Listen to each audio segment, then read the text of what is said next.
Server कहूँ के मालिको मौला कहूँ तुझे, बागे खलील का गुले ज़ेबा कहूँ तुझे, तेरे तो वस्फ़ ऐबे तनाही से हैं बरी, हैरान हूँ मेरे शाह मैं क्या क्या कहूँ तुझे, लेकिन रज़ा ने ख़त्म सुखन इस पे कर दिया, खालिक का बंदा खल्क का आका करूँ कहूँ तुझे, और करूँ तेरे नाम पे जाँ फ़िदा, न बस एक जाँ दो जहाँ फ़िदा, दो जहाँ से भी नहीं जी भरा, करूँ क्या करोड़ों जहाँ नहीं। आज जो हम वक्त गुजारने लगे हैं सड़कों पे खड़े होकर, आज जो हमारे नौजवान इधर उधर भटकते हुए नज़र आते हैं, हर काम के लिए हमारे पास वक्त है, हर चीज़ को करने के लिए हमारे पास वक्त है, लेकिन अल्लाह ने जिस मकसद के लिए हमें पैदा किया है, अल्लाह ने हमें पैदा करके ऐसे ही नहीं छोड़ने का वादा किया है। परवरदिगार ने हमें पैदा किया है तो पैदा करने के बाद हमारा मकसद क्या होना चाहिए। कुरान मुक़द्दस आप खोल करके देखिए, कुरान में अल्लाह ने इरशाद फरमाया, ऐ इंसान तुम्हें भेज तो रहा हूँ दुनिया में, लेकिन कहीं जा करके भूल ना जाना अपने रब को। जब दुनिया में जाना तो जाने के बाद अपने रब की अज़मतों को पहचानने की कोशिश करना। वमा खलक़तुल जिन्ना वल इंसा इल्ला लियअबुदून, मैंने तुम्हें पैदा सिर्फ इसीलिए किया है ताकि दुनिया में जाकर तुम मेरे लिए सजदे करना, तू मेरी इबादतों में मशगूल रहना। अगर मुअज़्ज़िन हय्या अला सलाह कह के तुम्हें पुकार दे तो अपने कारोबार को वहीं पे बंद करना, और बंद करने के बाद मेरी बारगाह में हाजिर होना। तुम्हारा जो दर्द दिल होगा वो किसी और के सामने बयान ना करना। ऐ मेरे बंदे, अगर दुनियादारों के सामने तुम अपनी तकलीफ़ों को बयान करोगे, हो सकता है वो तेरी तकलीफ़ को ना समझे, हो सकता है वो तेरे दर्द को सुनने के बाद हंस दे, हो सकता है वो तेरे दर्द को सुनने के बाद मजाक उड़ाए, लेकिन जब तू मेरी बारगाह में अपने दर्द को लेकर के आएगा, काम तुम्हारा सुनाना होगा। तेरे दर्द को कम करना ये तेरे रब की जिम्मेदारी है। दर्द तू सुनाते जाना, तेरे दर्द को मैं दूर करता जाऊंगा। जब मेरे महबूब मेराज में तशरीफ़ ले गए, मेरे रब का जब दीदार किया मेरे नबी ने, दीदार करने के बाद जब मेरे मुस्तफ़ा आने लगे, जैसे मेरे मुस्तफ़ा वापस आने लगे, मेरे परवरदिगार ने कहा, ऐ मेरे महबूब तुमने तो मेरी ज़ियारत कर ली है, अब तुम वापस चले जा रहे हो। मेरे मुस्तफ़ा ने कहा था, परवरदिगार अब मैंने तेरा दीदार कर लिया है, अब वापस मैं जा रहा हूँ। मेरे रब ने कहा, तूने मेरा दीदार कर लिया है, लेकिन क़यामत तक जो तुम्हारी उम्मत आएगी, अगर वो मुझे देखना चाहे, अगर वो मुझसे बात करना चाहे, तो उसके लिए भी तो कुछ करना चाहिए। मेरे नबी ने फरमाया, परवरदिगार आलम मेरी उम्मत को जब तुझसे बात करने का मन करेगा, जब दर्द दिल बयान करने का वक्त उन्हें मिलेगा, तो फिर उसके लिए भी कोई वजीफा बता दे। तो मेरे रब ने कहा था, ऐ महबूब जहाँ मैंने तुझे नमाज दे दी है, नमाज जैसे तोहफे को दे करके मैं तुझे यहाँ से वापस कर रहा हूँ, और जाने के बाद अपने उम्मतियों को यह बता देना, ऐ मेरी क़यामत तक आने वाली उम्मती, अगर तुम्हें कोई परेशानी लाहिक हो जाए, अगर तुम्हें कोई तकलीफ आ जाए, तो इस नमाज को याद कर लेना, और नमाज की नीयत करने के बाद मुसल्ले पे खड़े होना, और मुसल्ले पे खड़े हो जाने के बाद अपने रब से बातें करना शुरू करना। दुनिया की जितनी भी तकलीफें लेकर के अपने रब की बारगाह में आओगे, अपने रब को सुनाना तुम्हारा काम होगा, और तुम्हारी तकलीफों को दूर कर देना ये तेरे परवरदिगार आलम की जिम्मेदारी होगी। अजीज़ाने मिल्लत इस्लामिया, हमने अल्लाहु अकबर, अल्लाहु अकबर, या रसूल अल्लाह, या रसूल अल्लाह, जिंदाबाद, अल्लाहु अकबर। हम नमाज को नहीं पहचान पाए, नमाज की पाबंदी करें। आप मेरे कौम के नौजवानों, आपसे दिल से गुजारिश है, आप जब सड़कों पे खड़े हुए मिलते हैं, इधर मस्जिद में अजान हो रही होती है, इधर मस्जिद में जमात हो रही होती है, आपको क्या लगता है? मेरे नबी ने फरमा दिया है कि मेरा दिल करता है कि जब इशा का वक्त आ जाए तो मैं किसी नौजवान को बोलूं कि तुम जमात कायम करो, जमात खड़ी करो, और मैं बाहर निकलूं, और निकलने के बाद मैं देखूं कि किन किन घरों में नमाज नहीं हो रही है, कौन कौन लोग नमाज नहीं पढ़ रहे हैं। मेरे नबी फरमाते हैं कि मेरा दिल करता है कि लकड़ियां जमा करवाऊं, और लकड़ियां जमा करवाने के बाद उन घरों में आग लगा दूं जिन घरों में नमाज नहीं कायम की जाती है, जिन घरों के लोग नमाज नहीं पढ़ते हैं। आप क्या सोचते हैं कि हम नमाजें छोड़ करके कब्र में चले जाएंगे तो आकाए दो जहां तशरीफ लाएंगे, और आने के बाद मुझे बख्शवा लेंगे? वो बख्शवाना ना बख्शवाना वो खैर उनका अपना काम है। मेरे नबी नबी का करम होगा इंशाअल्लाह ताला। सदियों साल पहले की तारीख आप जब पढ़ेंगे, एक इंसान जिसकी दाढ़ी सफ़ेद हो चुकी थी, दाढ़ी सफ़ेद हो गई है, घर में बच्चे भी हैं, घर के अंदर बीवी भी है।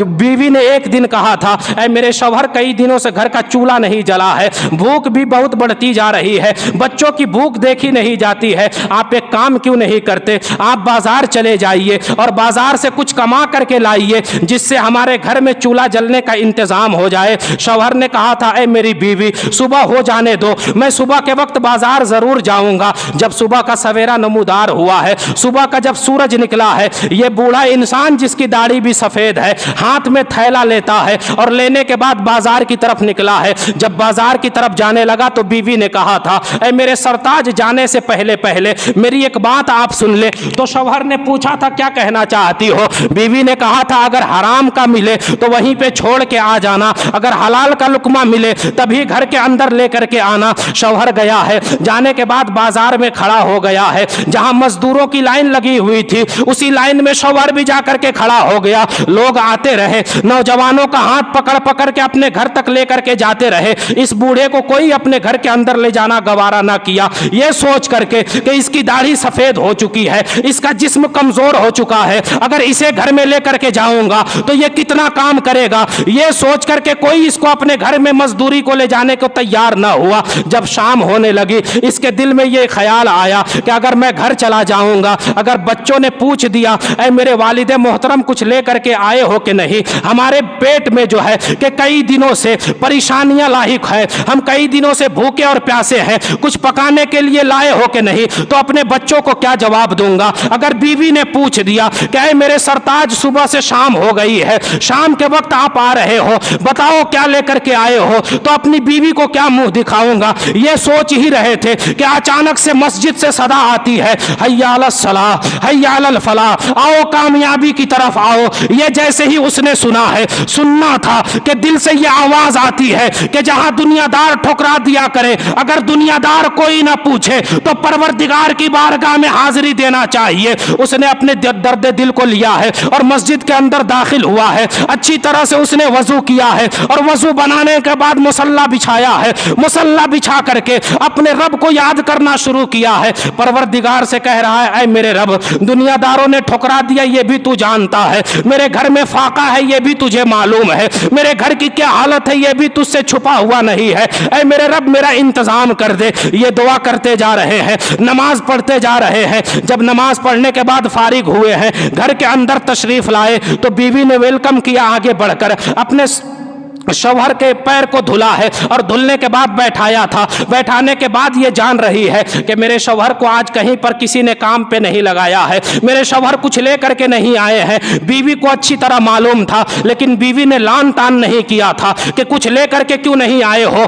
बीवी ने अपने शौहर के पैर को धुला है। धुलने के बाद जब शौहर के साथ बिस्तर पे आई है तो बीवी ने कहा था, ऐ मेरे सरताज, मुझे मालूम है आपने दिन भर काम किया है, लेकिन आपका आज मालिक उजरत नहीं दिया है, आपके मालिक ने आपकी मजदूरी नहीं दी है, मुझे मालूम है। लेकिन कल जब आप अपने मालिक के दरबार में जाना, जब कल आप अपने मालिक के पास जाना, तो इतना जरूर कहना कि इतना तो दे दे जिससे घर का गुजारा हो सके, भूख बच्चों के दूर हो सके, इतना तो दे दे कि घर में चूल्हा जल जाए। तब शौहर ने कहा था, ऐ मेरी बीवी, मैं तुम्हें क्या बताऊं, मैं इतने बड़े बादशाह के दरबार में नौकरी करके आया हूं कि उससे बड़ा बादशाह कोई नहीं है। बीवी ने कहा था, मालूम है, लेकिन बादशाह से कल ये बात आप जरूर कहिएगा। शौहर ने कहा था, जाऊंगा तो जरूर कहूंगा। अब अगला दिन जब हुआ है, सुबह जब नमूदार हुआ है, शौहर हाथ में थैला लिया है, लेने के बाद बाजार में नहीं गया है, डायरेक्ट मस्जिद के अंदर दाखिल हुआ है। आओ, मैं उन लोगों से कहना चाहता हूं जो ये कहते हैं कि दुनिया के कारोबार से फुर्सत नहीं है, मुझे दुनिया के काम काज से फुर्सत मिलेगी तब मस्जिद के अंदर दाखिल हो जाऊंगा। दुनिया के काम काज से फुर्सत मिलने के बाद नहीं, बल्कि दुनिया के काम को छोड़ करके अल्लाह के दरबार में हाजिर हो जाया करे, उसके बाद देखा करे अल्लाह आपके उन कामों को भी बना देगा जिन कामों को के बारे में आपने कभी सोचा नहीं होगा। यह बंदा जब मस्जिद के अंदर दाखिल हुआ है, आने के बाद मस्जिद की सफाई करी है, मस्जिद की सफाई करने के बाद मुसल्ला बिछाया है, मुसल्ला बिछाने के बाद कुरान को खोला है, कुरान की तिलावत भी करी है, तिलावत करने के बाद अपने रब को सजदे भी किए हैं, सजदे करने के बाद हाथ उठा दिए परवरदिगारे आलम की बारगाह में, यारो हमने अपने रब की अजमतों को नहीं पहचाना है। मेरा रब तो ये फरमाता है, ऐ मेरे बंदे मेरी चौखट पे आ तो सही, अरे मेरी चौखट पे आने में तुम्हें देर लग सकती है, लेकिन तुम्हारे रब की तरफ से नवाज़िशात होने में, तुम्हारे रब को नवाजने में कोई देर लगने वाली नहीं है। इस बंदे ने जब खुदा की बारगाह में हाथ उठाने के बाद कहा था, परवरदिगारे आलम मेरे घर की जरूरतों को पूरी फरमा दे, ये दुआएं करते जा रहा है। शाम हो गई है, शाम के वक्त जब घर की तरफ बढ़ने लगा तो कदम लड़खड़ाते जा रहे हैं, आहिस्ता आहिस्ता कदम चलाता जा रहा है, ये सोचता जा रहा है कि मैं कैसे आज अपनी बीवी का सामना करूंगा। अचानक एक घर पे नजर पड़ती है। क्या नजर ने क्या देखा है कि उस घर से धुएं उठ रहे हैं। इसको लगने लगा यार ये मेरा घर नहीं हो सकता। धुएं वहां से उठा करते हैं जहां पे किसी चीज को जलाया जाता है, और जलाया वहीं पे जाता है जहां पे किसी चीज को पकाया जाता है। मेरे घर में तो कोई पकाने की चीज है नहीं है, तो मेरे घर में आखिर धुएं का क्या काम हो सकता है। और आगे बढ़ा है, और आगे बढ़ने के बाद देखता है ये तो मेरा ही घर लग रहा है, लेकिन फिर भी उसे यकीन नहीं हो रहा था। जब बिल्कुल करीब पहुंच गया तो करीब पहुंचने के बाद देखता है कि धुआं तो मेरे घर से ही उठ रहे हैं। घर के अंदर जब दाखिल हुआ है, बीवी ने आगे बढ़ करके अपने शौहर की पेशानी को बोसा दिया, और बोसा देने के बाद अपने शौहर को बैठाया था, और बैठाने के बाद कहा था, ऐ मेरे शौहर आज मैं तुम्हें क्या बताऊं, आज जो मामला हुआ है बिल्कुल अजीब मामला हुआ है। शौहर अलग अचंभे में पड़ा हुआ था कि आखिर बीवी क्या बताना चाहती है। तो शौहर ने पूछा था, बताओ आज के दिन क्या हुआ। तो बीवी ने कहा था, दोपहर का वक्त था, कोई आने वाला दरवाजे तक आया, आने के बाद उसने दरवाजा खुलवाया। जब मैंने दरवाजा खोला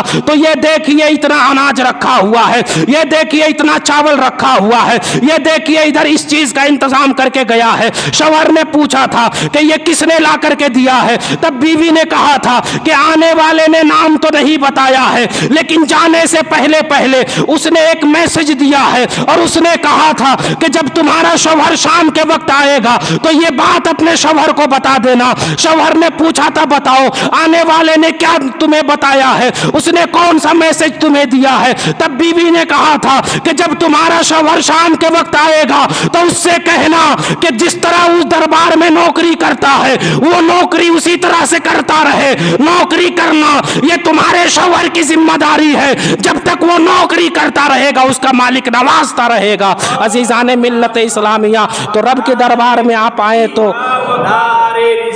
या रसूल अल्लाह जिंदाबाद,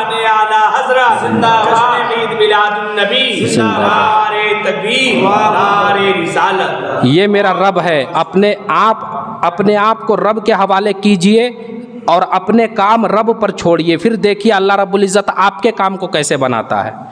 नमाज किसी भी सूरत में माफ़ नहीं है मेरे दोस्तों। ये मैं बहुत हल्की बात आपके सामने बयान फरमा रहा हूँ। आपको मालूम है करबला के मैदान में जब सरों को नेज़ों पर टांगा गया था, खुदा की कसम उस वक्त भी इमाम हुसैन ने नमाज नहीं छोड़ी थी, उस वक्त भी नमाज नहीं छोड़ी थी आपने। मालूम है आपको नमाज कितना अहम है, बहुत अहम इबादत है ये। और नमाज अगर हम दुनिया में नहीं पढ़ेंगे तो अभी आपने सुना इससे पहले कि क्या क्या अज़ाब है नमाज न पढ़ने वालों के लिए। और एक बात मैं आपको ये बता दूँ, आज हम ये कहते हैं पैसा जमा करो परेशानियों में काम आएगा। मैं कहता हूँ अपने रब पे भरोसा कर लो, परेशानी ही नहीं आएगी। अपने रब पे आप भरोसा तो कीजिए, इंशाअल्लाह ताला वो रब सब जानता है मेरा किस बंदा किस हालत में है, किसके पास क्या है नहीं है, उस रब से कुछ नहीं छुपा हुआ है। हम लोग 7,000 रुपये कमाने वाले लोग हैं और आप लोग का हिसाब आप ही लोग लगा सकते हैं। हम लोगों के यहाँ जब कोई बीमार भी पड़ता है ना 100, 150, 200 रुपये में इलाज हो जाता है, सही हो जाता है वो। लेकिन आपके यहाँ अगर किसी की तबीयत ख़राब होती है या जिनके यहाँ दौलत है वो जब बीमार पड़ते हैं तो लाखों में इलाज होता है उनका, फिर भी तबीयत नहीं सुधरती। तो वो रब जानता है कि मेरे किस बंदे के घर में क्या हालत है, उसके अंदर कैसी बीमारी मुझे डालनी है। अल्लाह रब्बुल इज़्ज़त ताकत से बड़ी परेशानियों में कभी मुब्तला नहीं करता, कभी नहीं। ये बात आप लिख ले, ला युकल्लफ़ुल्लाहु नफ्सन इल्ला वुसअहा। अल्लाह रब्बुल इज़्ज़त किसी बंदे को ताकत से ज़्यादा नहीं आजमाता है। तो हम सिर्फ दुनिया के पीछे भागेंगे। हमने लोग ये सोच नहीं पाते ना, बहुत छोटी छोटी बातें हैं। आप ये सोचते हैं कि मैंने फ़लाँ जगह से गलत तरीके से इतने पैसे कमा लिए थे, मेरे पास लाखों रुपए आए थे, और आप ये क्यों नहीं सोचते कि उसके बाद ही एक बीमारी भी घर के अंदर आई थी, और जितने पैसे मैंने कमाए थे वो सारे पैसे इस बीमारी के इलाज में मैंने दे दिए। तो आप ये सोचते हैं कि मैं अपनी तिजोरी भर रहा हूँ, और अल्लाह रब्बुल इज़्ज़त आपकी तिजोरी को खाली कर देता है, लेकिन आपको एहसास तक नहीं होता। तो अल्लाह रब्बुल इज़्ज़त की चौखट पे आप आए और अपनी दौलत पे कभी भी घमंड ना किया करें। आप ये अगर सोचते होंगे कि दुनियादार मेरी परेशानियों में काम आ जाएगा, खुदा की कसम कोई परेशानी में काम आने वाला नहीं है। अगर परेशानी में काम आने वाली ज़ात है तो अल्लाह की ज़ात है। अल्लाह रब्बुल इज़्ज़त ने जिसे थाम लिया, दुनिया में सारे ही छोड़ दे कोई दिक्कत नहीं है, और अल्लाह ताला ने जिसे छोड़ दिया, दुनिया वाले अगर उसका सपोर्ट भी करते रहे तो वो जलील होकर के ही मरता है दुनिया से। आपको एक बात मैं बताऊं, बहुत छोटी बात जिसे हम और आप समझते हैं। हम ये कहते हैं कि हमारे पास इतना कारोबार है, इतना हमारे पास फैला हुआ है बिजनेस कि मुझे उससे टाइम नहीं मिलता। और ये कारोबार जिसको दी जाती है दुनिया में, आखिरत में उनका हिसाब इतना सख्त होगा, खुदा की कसम इतना सख्त हिसाब होगा कि वो दुनिया आखिरत में ये तमन्ना करेंगे काश कि मैं दुनिया में एक ही रोटी खाता, मैं भूखा रह करके ज़िंदगी गुजार देता, आज के दिन ये हमें हिसाब ना देना पड़ता। ये जो दौलत दी गई है इसका एक एक रुपये का हिसाब देना पड़ेगा क़यामत के दिन। आपको एक एक रुपये का हिसाब होगा आपसे। उस दिन आप तमन्ना करेंगे कि गरीब लोग पहले जन्नत में चले जाएंगे, और जो मालदार लोग होंगे उन्हें खड़ा करेगा परवरदिगार आलम सामने, आज तू हिसाब दे मुझे कि तूने अपनी दौलत को कहाँ कहाँ खर्च किया है, तूने कैसे कैसे अपनी ज़िंदगी गुजारी है, आज एक एक पल का तुम्हारा रब तुमसे हिसाब लेगा। उस वक्त हिसाब देना पड़ेगा टोटल। तो ये दौलत भी अगर मिल जाए तो इस दौलत के घमंड में आकर के अपने रब को कभी ना भूले। एक बात मैं आपको बताऊं, बुखारी शरीफ की हदीस में आपके सामने बयान कर रहा हूं। कौम बनी इसराइल के अंदर 3 शख्स रहा करते थे। उनमें से एक कोढ़ी था, दूसरा गंजा था, और तीसरा अंधा था। ये 3 शख्स थे, मालो दौलत के हिसाब से भी नहायत ही कम थे। लोग इन्हें मुंह लगाना पसंद नहीं करते थे, कोई इनको अपने करीब नहीं बैठाने को तैयार होता था। एक दिन अल्लाह रब्बुल इज़्ज़त ने चाहा कि इन तीनों को आजमाया जाए। एक फरिश्ते को भेजा अल्लाह ताला ने इंसानी शक्ल में। फरिश्ता आया, आने के बाद उसने गंजे से कहा कि ये बताओ तुम्हें सबसे ज़्यादा कौन सी चीज़ प्यारी है। उसने कहा कि मैं ये चाहता हूँ कि मेरे जिस्म में जो ये गंजापन है, जिसकी वजह से लोग मुझसे नफरत किया करते हैं, अपने पास नहीं बैठने देते मुझे, मैं ये चाहता हूँ कि ये गंजापन मुझसे दूर हो जाए। फरिश्ते ने उस पर हाथ फेरा। हाथ फेरना था कि उसके जिस्म की बीमारी ख़त्म हो गई। उसके बाद उस फरिश्ते ने पूछा था ये बताओ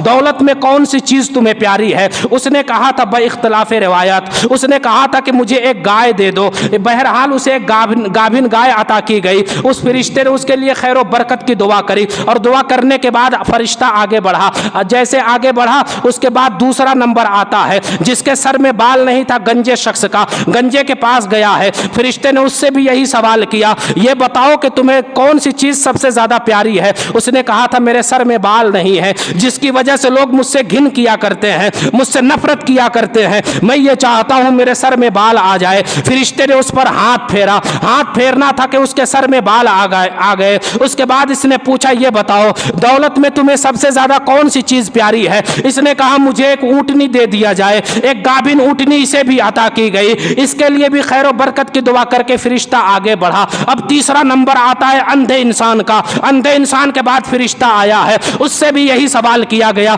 उसने कहा कि अल्लाह ने कायनात को बड़ा हसीनो जमील बनाया है, लेकिन मेरी आंखें नहीं है, ये कायनात की खूबसूरती मैं देख नहीं पा रहा हूं, मैं ये चाहता हूं कि मेरी आंखों की रोशनी वापस आ जाए। फरिश्ते ने हाथ फेरा है। हाथ फेरना था कि आंखों की रोशनी अल्लाह ने दोबारा वापस लौटा दी। उसके बाद फरिश्ते ने पूछा था ये बताओ दौलत में तुम्हें सबसे ज्यादा कौन सी चीज प्यारी है। उसने कहा मुझे एक बकरी अता कर दी जाए। इसे एक गाभिन बकरी अता की गई। उसके बाद फरिश्ता इसके लिए भी खैर बरकत की दुआ करता है और आगे चला जाता है। अब देखिए ये सबसे ज्यादा गरीब समझे जाते थे, लेकिन बकरी वाले के पास इतनी बकरियां हो गई कि घर में संभालने से भी नहीं संभल रही है। अब ये अपनी बकरियों को लेकर मैदान की तरफ निकल गया। जहां तक नजर जा रही है इसी की बकरियां नजर आ रही है। अब इनका नाम जो है कि सबसे बड़े मालदारों में शुमार होने लगा। इधर गाय वालों को देखिए तो उसके पास इतनी गाय हो गई है कि जब इधर ना संभली उसकी गाय تو یہ پہاڑوں کی طرف لے کر اپنی گایوں کو نکل گیا. اس کے پاس اتنی گائیں ہو گئی کہ جہاں تک نظر جا رہی ہے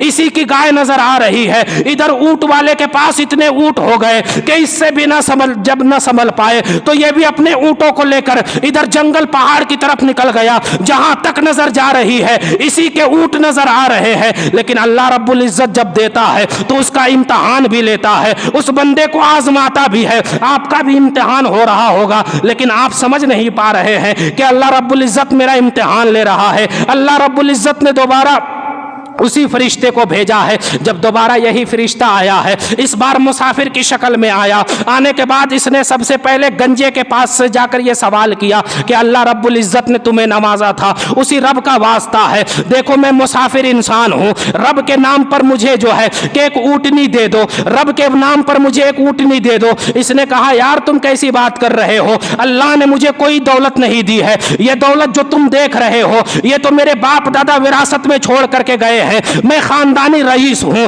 یہ باپ دادا کی چھوڑی ہوئی دولت ہے. تب اس فرشتے نے کہا تھا کیا تو اس سے پہلے گنجا نہیں تھا؟ اس نے کہا نہیں میں کوئی گنجا نہیں تھا, میں تو پیدائش ہی صحیح سلامت آیا ہوں, میں بالکل صحیح اور تندرست تھا. فرشتے نے کہا اگر تو جھوٹ بول رہا ہے اللہ تجھے پہلے کی طرح کر دے, پہلے حالت کی طرف پھیر دے. اس کے بعد یہ جو ہے کہ گنجے شخص کے پاس گیا جس کے سر میں بال نہیں تھے. فرشتے نے اس سے بھی یہی سوال کیا, سوال کرنا تھا, اس نے بھی یہی جواب دیا کہ اللہ نے مجھے کوئی دولت نہیں دی ہے, میں اللہ کے نام پر کچھ دینے کو تیار نہیں ہوں, یہ میرے باپ دادا چھوڑ کر کے گئے ہیں. اس کے بعد یہ فرشتہ اندھے انسان کے پاس جاتا ہے اور جانے کے بعد کہتا ہے میں تیرے دونوں ساتھیوں کے پاس سے ہو کر کے آ رہا ہوں, رب کے نام پر انہوں نے کچھ بھی صدقہ نہیں کیا ہے, اسی رب کا واسطہ ہے تجھے جس رب نے اتنی دولتوں سے تجھے نوازا ہے, اللہ کے نام پر مجھے ایک بکری دے دے, میں مسافر انسان ہوں, میرا سفر آسان ہو جائے گا.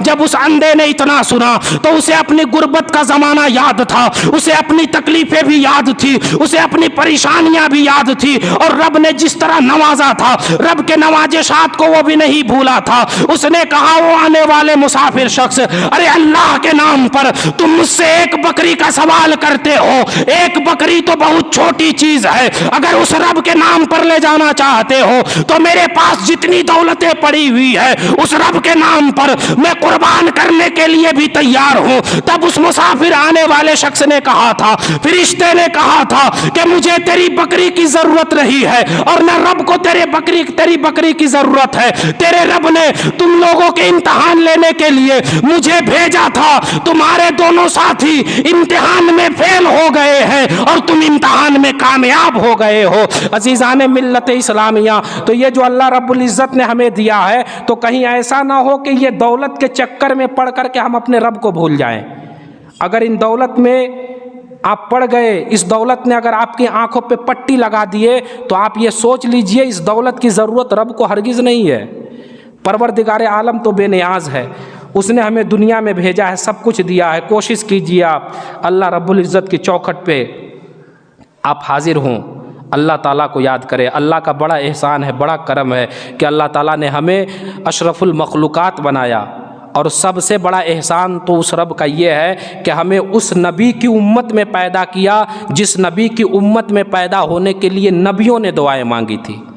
نبیوں نے دعائیں مانگی تھی. حضرت عیسیٰ علیہ السلام کا نام آپ نے سنا ہے, یہ قیامت کے قریب پھر دوبارہ تشریف لانے والے ہیں. ابھی حضرت عیسیٰ علیہ السلام دوبارہ جو تشریف لانے والے ہیں, ان کی ایک حکمت یہ بھی بیان کی گئی ہے کہ انہوں نے جو دعا مانگی تھی, پروردگار مجھے اپنے محبوب کی امت میں پیدا فرمانا, اللہ رب العزت نے انہیں اسی لیے قیامت کے قریب بھیجنا ہے تاکہ ان کی یہ دعا پوری ہو جائے. یہ آئیں گے تو کوئی نئی شریعت لے کر یا نیا دین لے کر نہیں آئیں گے, ہمارے نبی کی شریعت پہ یہ کام کرنے کے لیے آئیں گے. تو نبیوں نے دعائیں مانگی تھی, ہمیں تو اللہ نے بغیر دعا کے پیدا کر دیا. اتنا بڑا احسان ہم پہ کیا, لیکن ہم جو ہے کہ 10 منٹ وقت اگر مسجد میں نہ دے سکے تو بتائیے یہ ہمارے لیے کہیں سے بھی بہتر نہیں ہے. دنیا کو کمائیں آپ, کوئی دقت نہیں ہے, دنیا کی دولت حاصل کرنا حلال طریقے سے ہو تو ہماری شریعت نے کہیں منع نہیں کیا ہے. مذہب اسلام میں بھی بہت بڑے بڑے دولت مند گزرے ہیں, ایک صحابی رسول گزرے ہیں. خود غوث پاک رضی اللہ تعالیٰ عنہ ایک جبہ آپ جو پہنتے تھے اسے پھر دوبارہ نہیں پہنتے تھے. ایک جبہ جو آپ پہنتے تھے ایک مرتبہ, اور جبے کی قیمت اس وقت کا ہم اور آپ نہیں لگا سکتے۔ اس وقت کے بادشاہ جو جبہ پہنتے تھے اس سے بھی عالیشان جبہ حضرت غوث پاک رضی اللہ تعالیٰ عنہ کا ہوا کرتا تھا، اور ایک بار جسے پہن لیتے تھے اسے دوبارہ نہیں پہنتے تھے کبھی۔ تو دولت آپ کمائیں، دولت حاصل کرنے سے ہماری شریعت نے کہیں روکا نہیں ہے، لیکن اپنے رب کو بھول کر نہیں، اپنے رب کو یاد کر کے۔ اپنے رب کو یاد کرنا پہلے ہے، اس کے بعد ہمیں دولت کی طرف بھاگنا ہے، تاکہ کامیابی دونوں طرف سے ہمیں۔ آج ہم فجر کی نماز نہیں پڑھتے، فجر کی نماز اگر آپ پڑھیں گے تو آپ یہ سوچ لیجئے، فجر کی نماز پڑھ کے قدم آپ کے ادھر باہر نکلیں گے، خدا کی قسم آپ کے قدم قدم پہ اللہ رب العزت رحمتوں کا نزول فرمائے گا۔